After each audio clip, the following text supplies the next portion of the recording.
it's heavy as hell. And like those sequences inside that bathroom are just pretty hard to watch, but Hugh Jackman is absolutely incredible in this movie. I love the moment where Keller, he's been unloading on Alex with haymakers and pummeling him, and he's tired, he's exhausted.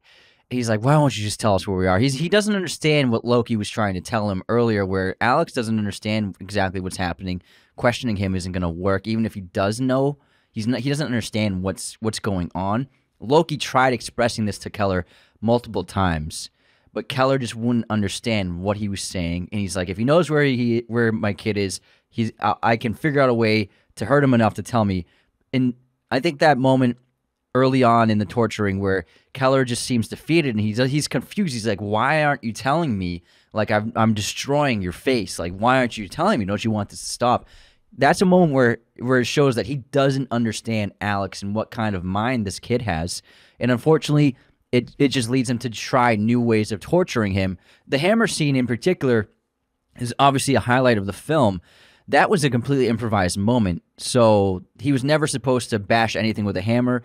The hammer was there, and Denis Villeneuve asked, I think that they did a bunch of takes and Villeneuve wasn't happy with what he was seeing, or maybe he thought it could be better. He's like, go absolute apeshit. Yeah, he told Hugh Jackman to be as ferocious and horrible as possible.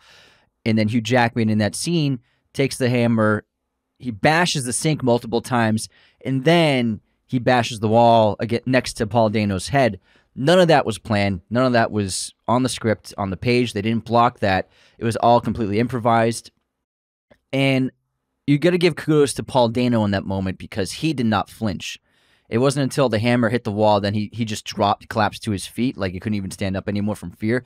But Paul Dano really holds it in that scene, and I feel like maybe other actors probably would have flinched and maybe reacted differently. But Dano is just as good in that moment as Hugh Jackman is, because Hugh Jackman's unleashing rage and fury, and he has great control with his physicality as well, hitting the sink a couple of times, like testing it out, and then hitting the wall, just mere inches from Paul Dano's head. But for Paul Dano to not move when that hammer's striking next to his head, kudos to him. He really made that scene work. There's so much complexity to Alex Jones's character and the connection with Keller Dover and why he kidnaps him. Of course, he's the first suspect because he's the guy driving the RV that gets found at the gas station. He crashes it. He gets taken into custody, but there's not a single trace of evidence of the girls being inside or around that RV besides when they were just near it earlier with their brother and sister on their way to the house when they were just on a walk. And after 2 days of 48 hours of custody, he legally has to be released because they can't charge him with anything. He didn't technically do anything wrong without any evidence. And then obviously when he's leaving the police station, Keller comes up to him and starts screaming at him. And then he says that line, "They only cried when I left. They only started to cry when I left." And obviously the audience knows, and Keller knows, that somehow Alex Jones knows where the kids are, whether or not he kidnapped them or not.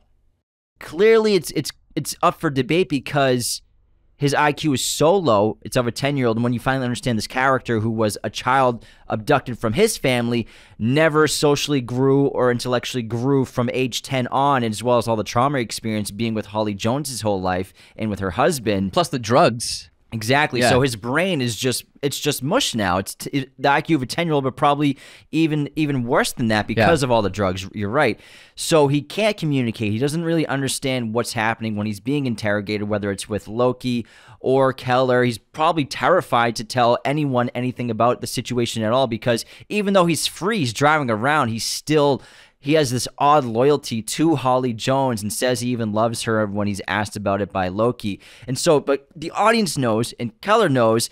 I can see it in his eyes. He knows where they are. He knows. He keeps saying these little nuggets of lines, and I have to beat it out of him somehow, but he'll just never understand that this way of interrogation there's no way that Alex could respond to the questioning that it's being asked of him. But I like that.